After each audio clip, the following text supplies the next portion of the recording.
And should the next Mayor of Auckland effectively be a project manager? That's what you seem to be describing yourself as. It is a project. Running, if you don't treat running a council as a project, you know, you'll get snaffled up in all the detail on the sides, you know. But you've talked about infrastructure, engineering, you've talked about all What do people expect them to from the rates? That's what they talk about. You know, what is the major chunk of the ratepayers you spent on? It doesn't go on libraries, and libraries aren't a problem. I've raised the things that are a problem. Some things like the libraries and the parks and reserves are actually quite good. You have talked about dopey projects, so what dopey projects would you stop as Mayor? Well, some of the ones are dopey already and you have to finish them quickly. The CRL should not have been done the way they did it if they were going to do it. So it's not so much, sometimes you get a good project and they come up with a dopey solution. And often that's because the people who give the final say for this have never been in a situation where they have to make a decision like that before. You've talked about the CCOs, the council agencies, as though the bureaucrats are deciding projects that the politicians haven't decided on. So what projects are they that the politicians aren't in favour of?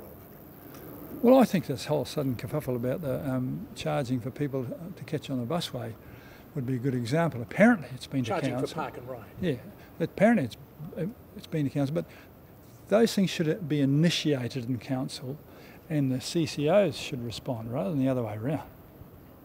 We need to initiate these things. The $700 million cycleway over the bridge it would be hard to bloody find a dopier project than that anywhere. If you put that project aside, you also talked about... But that's the thinking, the same people that produce that produce again and again and again. But you also talked about things as though Wellington was deciding things for Auckland that Auckland didn't want. Well, that was one of them for a start. That was one of them. I think let's look at the plan to have the light rail, righto? That was never initiated by anybody in Auckland. It was started by Auckland Transport. They wanted to have it running by 2017. No, the Prime Minister kicked it off, actually. She liked the idea of it.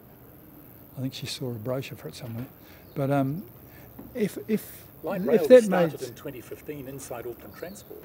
Well, you also have to be able to be flexible and stop and think about things when sudden things happen.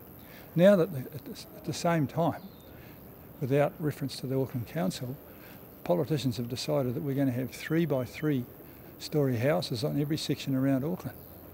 Well, so much for the densification down Dominion Road. Secondly, having seen the damage to businesses in Albert Street of the CRL, you would have to revisit whether it's wise to do that. And just shoving it under the ground ain't the solution to that. The solution is this the best solution? Away from infrastructure, what would you do to try and improve the lives and the economic lot of the poorer communities in South and West Auckland?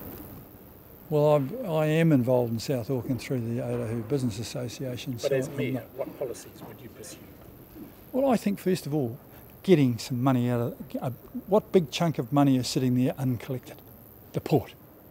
Right, you get in $400 million, that's $400 million we don't... How would you spend it to improve the lives of those in South and West Auckland? The best way to improve it at the moment is take any pressure off any incoming costs for them. These people are struggling. Their houses have gone up ridiculously without them even expecting or knowing it. And with that, the rates. And a lot of them have got mortgages, and with that, the costs. So we've done a lot of research, and back pocket issues are what worrying them. Have you looked at the COI2 report from Sir Peter Gluckman and his team that has suggested, looking 2 generations ahead, the priorities need to be social with infrastructure last? That's on the assumption that you've got good infrastructure in the first place. And I looked at that and it came up with a whole bunch of nice sounding things, but you couldn't identify what they were. And it's great about being able to solve problems which will take place 20 years after you've died. We've got quite a few problems here, and you and I are expecting to be alive during these ones. So, I'd love to have been paid a lot of money to do something for 50 years in the future and never be proved wrong.